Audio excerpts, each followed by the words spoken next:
할렐루야. 우리 주님의 놀라운 평화가 여러분의 심령과 가정과 일터 위에 흘러넘치시기를 축복드립니다. 한 주 지났지만 여전히 새해 느낌이 살아있지 않습니까? 새해 복 많이 받으세요. 이렇게 앞뒤 샤워 있는 분들에게 축복의 인사를 좀 해주시면 좋겠습니다.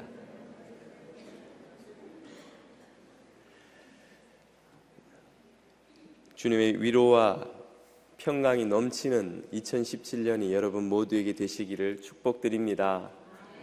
오늘 우리에게 주시는 하나님의 말씀은 창세기 35장 22절에서 29절까지의 말씀입니다.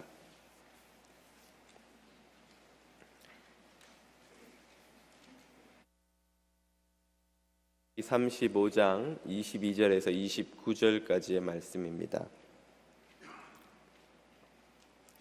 자매님과 형제님들이 한 절씩 읽지요. 이스라엘이 그 땅에 거주할 때에 루벤이 가서 그 아버지의 첩 빌하와 동침하매 이스라엘이 이를 들었더라. 야곱의 아들은 12이라. 레아의 아들들은 야곱의 장자 루벤과 그 다음 시므온과 레위와 유다와 이사갈과 스불론이요. 라헬의 아들들은 요셉과 베냐민이며 라헬의 여종 비라의 아들들은 단과 납달리요. 레아의 여종 실바의 아들들은 갓과 아셀이니 이들은 야곱의 아들들이요 바단 아람에서 그에게 낳은 자더라. 야곱이 기럇 아르바의 마므레로 가서 그의 아버지 이삭에게 이르렀으니 기럇 아르바는 곧 아브라함과 이삭이 거류하던 헤브론이더라. 이삭의 나이가 180세라. 이삭이 나이 많아 늙고 기운이 다함에 죽어 자기 열조에게로 돌아가니 그의 아들 에서와 야곱이 그를 장사하였더라. 아멘. 사람들이 기독교인의 가정에 대하여는 비기독교인의 가정보다 더 도덕적이고 더 모범적이고 그래서 더 행복하리라 기대를 합니다. 대체로 그 기대가 맞다고 저는 믿습니다만, 그러나 현실에는 또 그렇지 않은 경우도 왕왕 있습니다. 기독교인의 가정에도 추문이 있고 부부간에 불화가 있고 또 자녀들이 문제를 일으키기도 하고, 기독교인이 직장에서 동료들로부터 손가락질을 받는 경우도 없기를 바라지만 왕왕 있습니다. 기독교인의 가정이 이렇게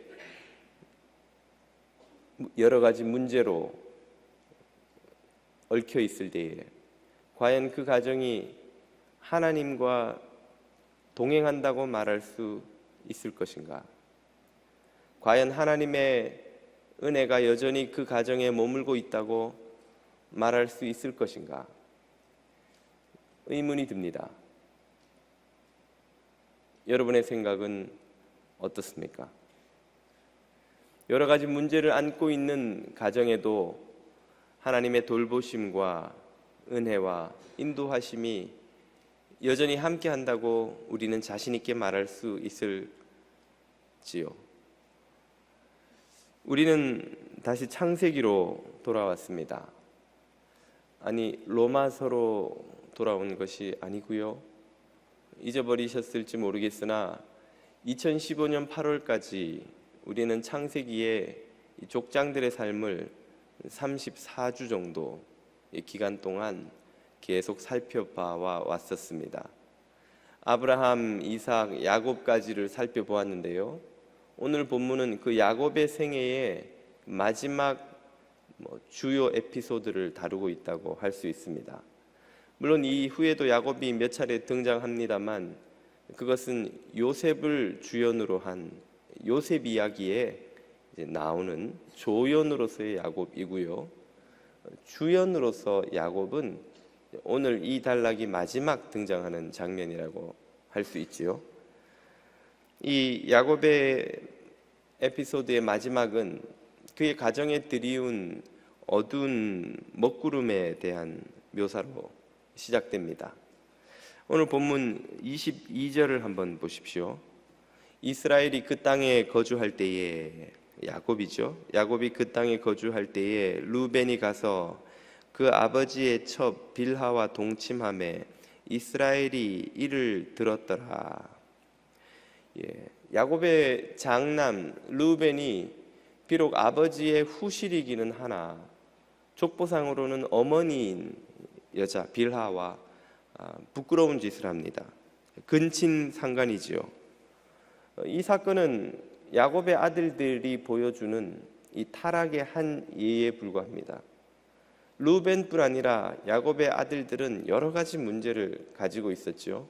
바로 앞장인 34장만 보아도 루벤의 다른 동생들 시몬과 레위가 자신들의 여동생 디나의 일에 복수를 한답시고 세겜 부족 전체를 몰살시켜버리는 잔혹한 학살극을 벌이죠.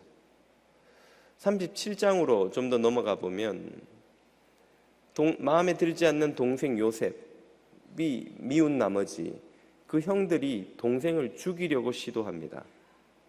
그러다가 죽이지는 않고 미디안의 노예로 팔아버리긴 합니다만 피를 나눈 형제가 형제를 죽이려 하거나 혹은 노예로 팔아버리는 일이 이 야곱의 가정에서 벌어지고 있는 것이죠. 얼마나 무서운 일이며 또 부도덕한 일이 아닐 수 없지요. 이 모든 일들은 대가를 치릅니다만 오늘 본문이 다루고 있는 루벤의 경우만 한번 살펴보자면 창세기 49장 3절 4절에서 야곱이 자녀들의 운명에 대해 예언하는 대목이 나옵니다. 제일 먼저 루벤을 언급하는데요. 이렇게 야곱이 말하죠. 루벤아, 너는 내 장자요 나의 능력이요 나의 기력의 시작이라. 위광이 초등하고 여기는 개역개정에는 월등하고라고 되어 있죠. 권능이 탁월하다마는 루벤에 대한 첫 번째 묘사는 그가 여러 가지 유리한 조건을 타고났다는 것입니다. 일단 장남으로 태어났고요. 현대의 장남은 별로 큰 혜택이 없어 보이고 오히려 짐이 많은 경우도 많습니다만 고대의 장남은 형제들 사이에서의 권위가 절대적인 것이었습니다. 아버지의 부족장의 이 위치를 물려받는 것은 물론이요, 부모가 자녀에게 가지는 그런 권위를 장남은 다른 형제들에게 가졌죠. 그런 유리한 조건을 갖고 태어났을 뿐 아니라 루벤은 여러 가지 재능도 있었던 것으로 보입니다. 그에 대한 묘사를 미루어 보건대 그는 좋은 조건을 타고났고 재능도 많은 젊은이였지만 그러나 4절을 보면 그의 운명은 그리 복된 것이라 할 수 없지요. 물의 끓음 같았은즉 너는 탁월하지 못하리니. 물이 끓었다, 물의 끓음 같다는 이 표현은 이 루벤이 가지고 있었던 그 절제 없음, 정욕을 다스리지 못하는 모습을 보여준다고 하겠습니다. 그런 약점 때문에 그는 탁월한 삶을 살 수 있었던 기회를 잃어버렸다는 것이죠. 야곱이 잊지 않고 언급합니다. 네가 아버지의 침상에 올라 더럽혔음이로다. 그가 내 침상에 올랐었도다. 루벤은 바로 이 약점 때문에, 이 잘못된 선택 때문에 탁월한 삶을 살 수 있었음에도 불구하고 한 번도 그런 삶을 살아보지 못합니다. 그는 장남이었지만 동생들로부터 그 장남의 권위를 인정받지 못했던 것으로 보입니다. 창세기 37장에 가면 다른 형제들이 요셉을 죽이려 할 때 루벤은 심성이 착했던 것 같아요. 요셉을 살리려고 애를 씁니다만 다른 형제들이 다 그를 무시하고 그가 없을 때에 요셉을 팔아버리고 말지요.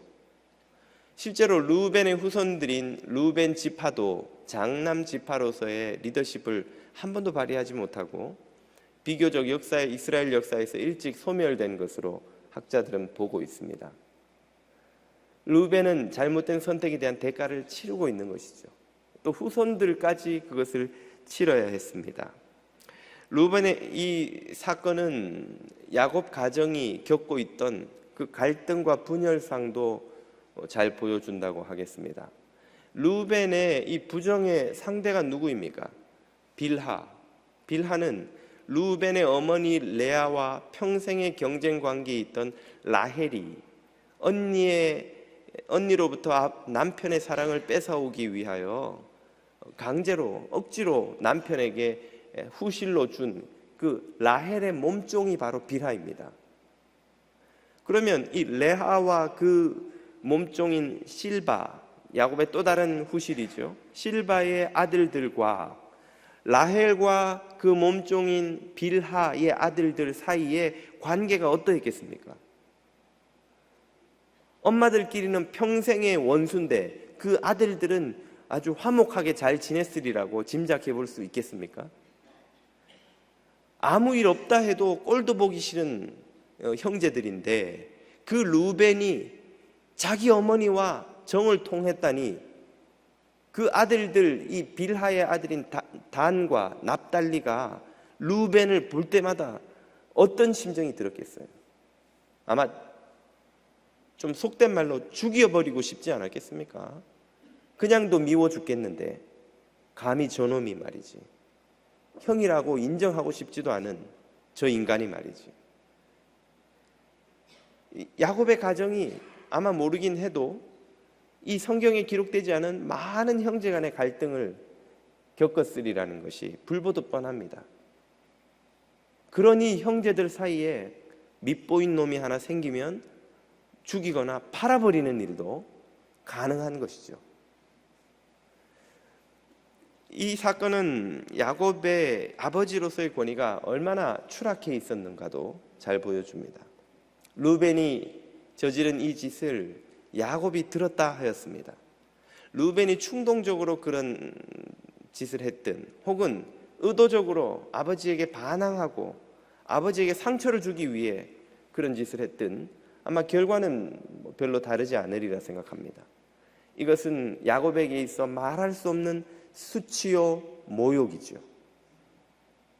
아버지를 얼마나 그 아들이 무시하는가를 혹은 아버지를 증오하는가를 보여주는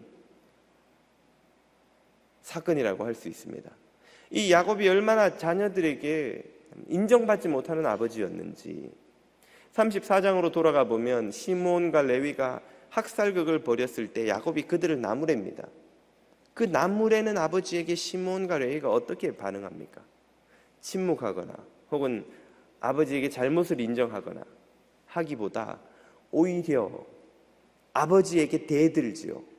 아니 그러면 우리 여동생이 그런 짓을 당한 것도 괜찮단 말입니까? 34장은 이 두 아들의 아버지를 향해 대드는 모습으로 끝납니다. 아버지가 그 후에 뭐라고 했는지는 나오지 않아요. 얼마나 야곱이 한 가정의 고대 사회의 절대적인 권위를 가졌던 가장으로서 그 권위를 인정받지 못하고 있는지, 그 권위가 땅에 추락해 있는지 하는 것을 보여주는 장면이죠. 이 야곱과 그의 아들들의 가정은 주변 세계와 맺은 관계에 있어서도 참으로 모범적이지 못하다 하겠습니다. 그들의 조상인 아브라함과 이삭의 때는 어떠했습니까?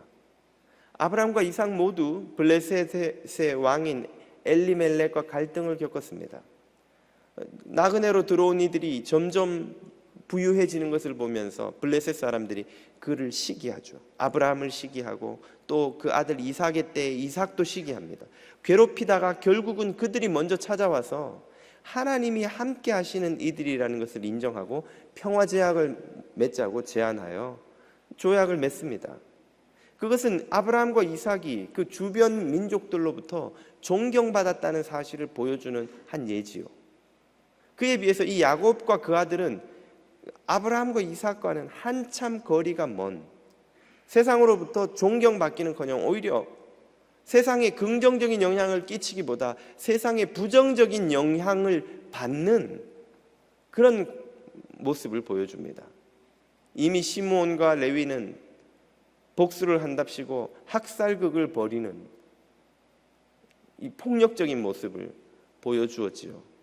또 루벤은 그들을 둘러싸고 있는 이 가나안의 타락한 세상 문화에 오염되어서 자신의 어머니, 족보상 어머니가 되는 여자와 부정을 맺는 어리석은 모습을 보여줍니다.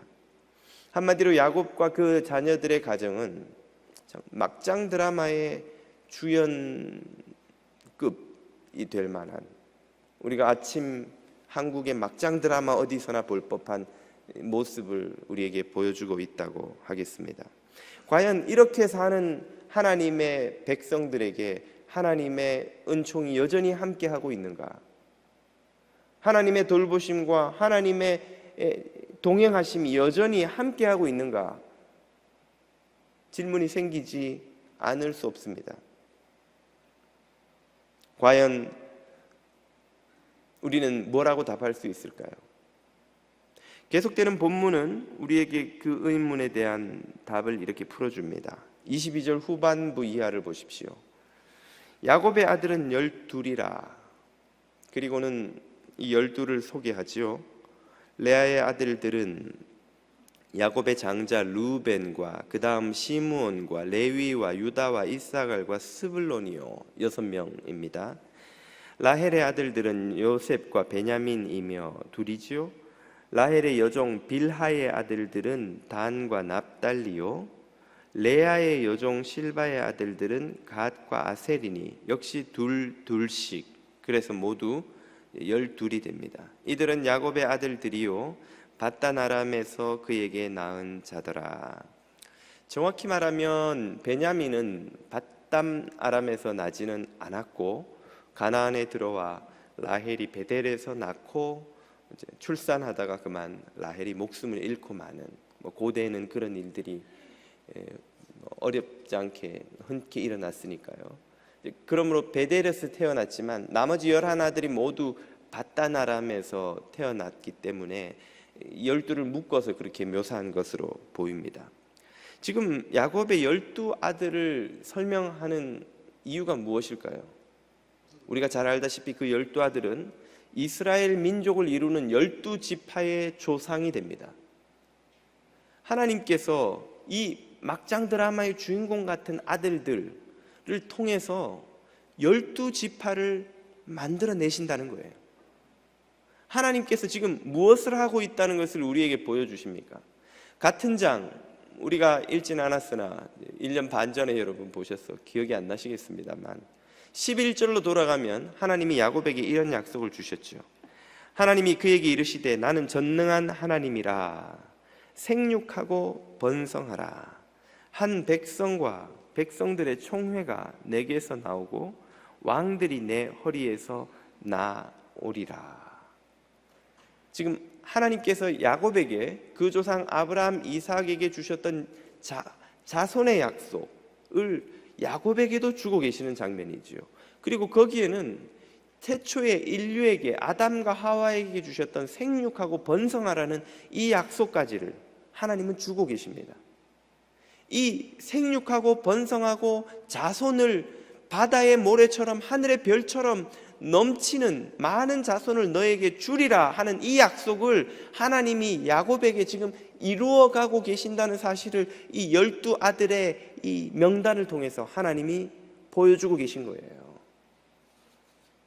이런 어리석고 이런 악하고 이런 폭력적이고 이런 부도덕한 짓을 하는 자녀들을 통해서, 그런 일이 일어나는 가정에서 하나님께서 여전히 당신의 약속, 자손을 주시겠다는 약속을 이루어가고 계신다는 말이죠. 더 나아가서 27절도 보십시오. 야곱이 기럇 아르바의 마므레로 가서, 이번에는 야곱의 12아들을 소개하고 야곱의 마지막 이주 과정을 소개합니다. 그의 아버지 이삭에게 이르렀으니 기럇 아르바는 곧 아브라함과 이삭이 거류하던 헤브론이더라. 고대의 당시 명칭 마므레 혹은 기럇 아르바, 후대의 명칭 헤브론. 이 헤브론 땅으로 이삭이 돌아와서 최종적으로 거주하게 되었다는 사실을 밝히죠.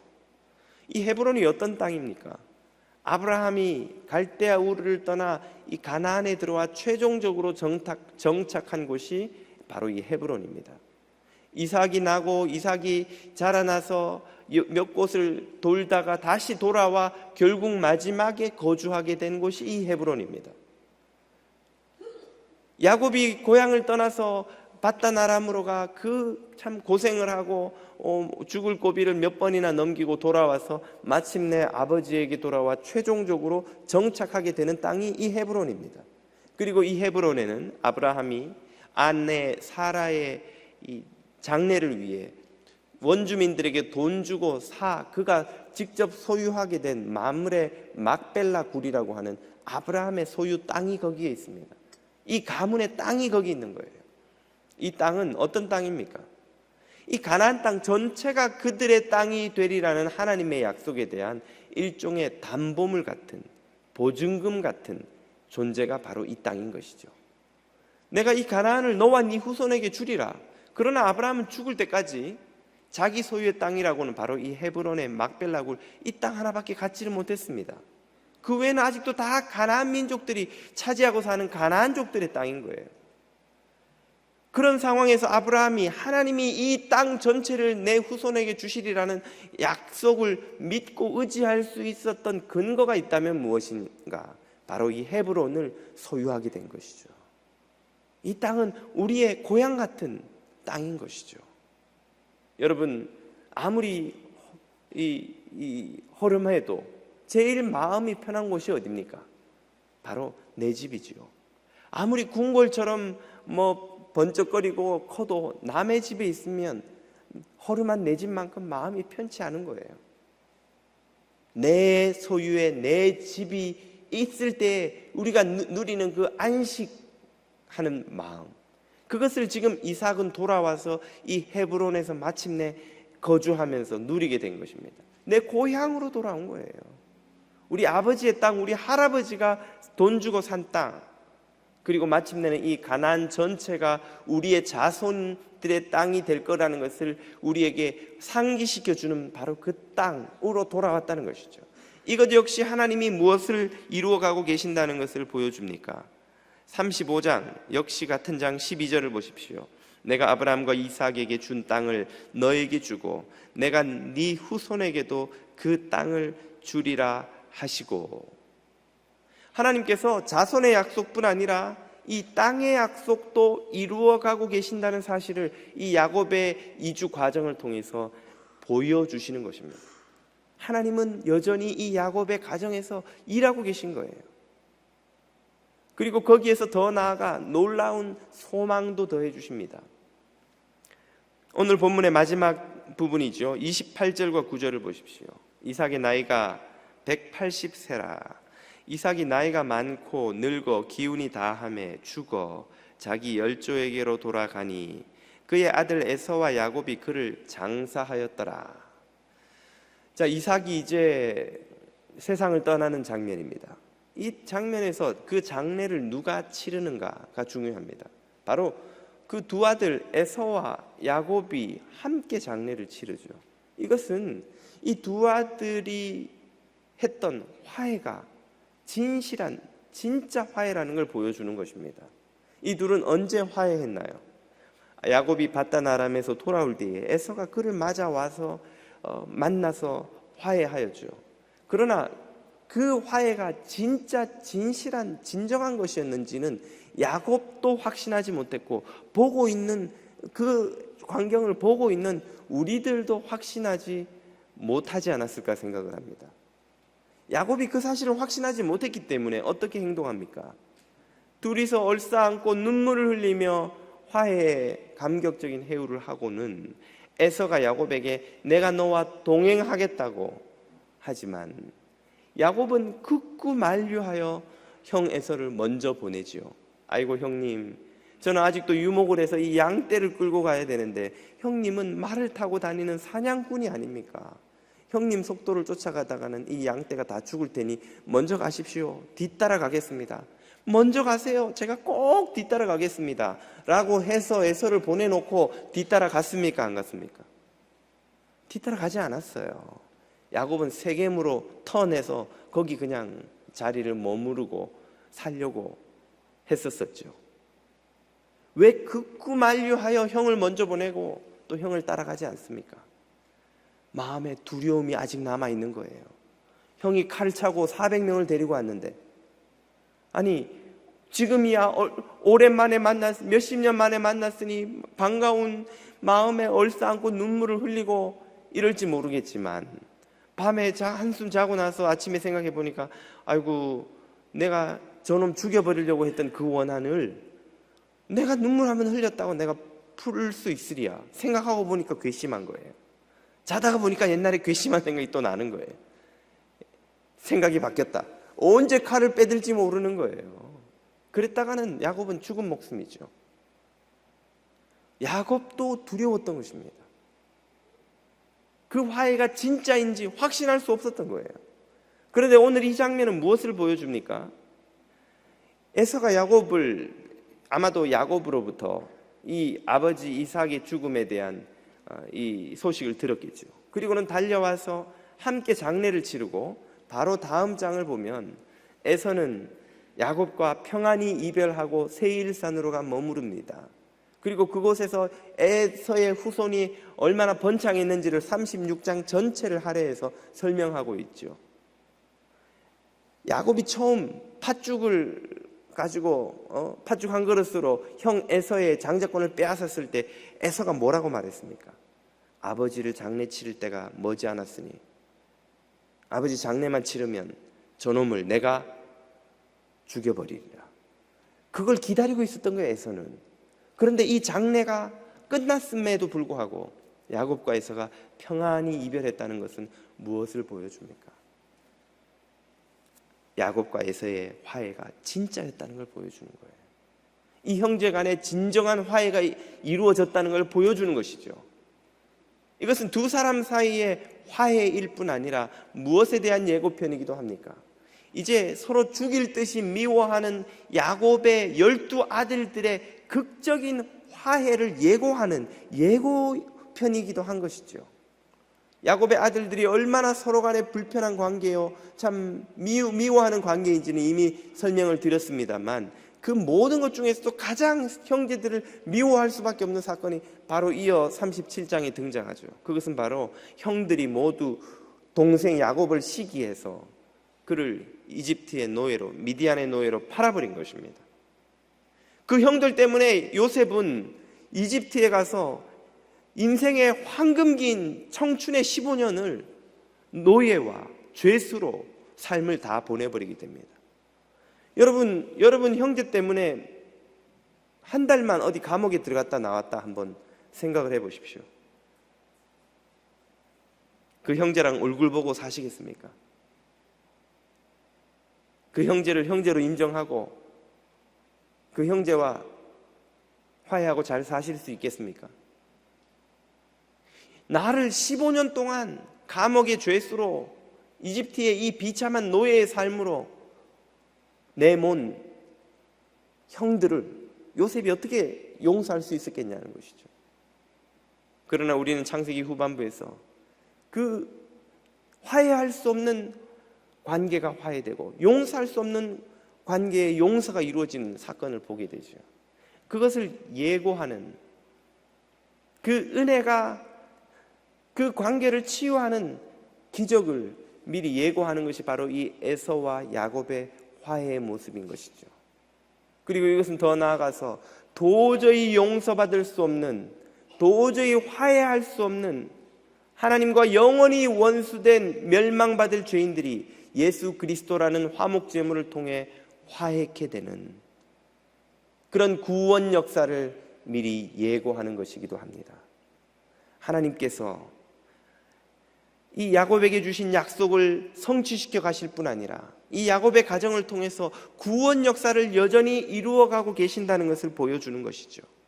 이 모든 증거들은 하나님께서 야곱의 가정을 버리지 않으셨으며 떠나지 않고 계시며 여전히 돌보시고 그 가운데 약속을 이루어가고 계신다는 사실을 보여주는 것입니다.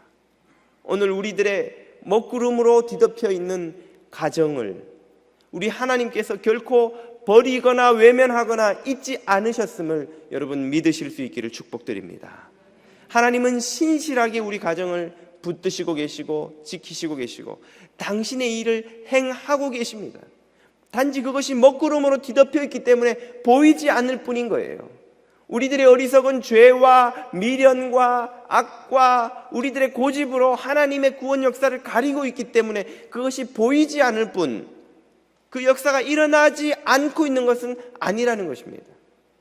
먹구름이 짙다 하여서 그 뒤에 태양이 있다는 것을 의심하는 사람이 없듯이 우리 인간의 어리석은 짓이 버려놓은 이 먹구름들이 우리의 삶을 뒤덮고 있다 하여도 그 뒤에 하나님의 은혜의 해가 여전히 빛나고 있다는 사실을 성도들은 믿을 수 있는 것입니다. 이것을 믿으실 수 있기를 축복드립니다. 하나님은 하나님이시고 하나님은 신실하시고 하나님은 인간이 거역할 수 없으신 분입니다. 인간의 죄와 악이 하나님의 은혜와 신실함을 가로막을 수 없는 줄을 믿습니다. 우리들의 미련과 고집이 하나님의 자비와 구원을 막을 수 없는 줄을 믿습니다. 하나님께서는 지금도 망가지고 깨어지고 상처난 영혼과 가정을 치유하시고 회복시키시고 새롭게 변화시키고 계십니다. 당신의 뜻을 이루어 가시고 구원 역사를 이루어가고 계십니다. 그 하나님의 은혜의 손길이 저와 여러분의 가정을 붙들고 있는 줄을 믿습니다. 사랑하는 교우 여러분, 어떤 일로 상처나고 어떤 일로 깨어지고 어떤 일로 무너진 가정 가운데 고통을 겪고 있는지요. 먹구름 뒤에 여전히 태양이 빛나고 있는 것을 우리가 아는 것처럼 우리들의 가정을 뒤덮고 있는 먹구름 뒤에 하나님의 은혜의 빛이 여전히 우리를 비추고 있다는 것을 잊지 마시고 끝까지 그 주님을 의지하심으로 치유와 회복의 기적을 경험하는 이 2017년이 되시기를 주님 이름으로 축복드립니다.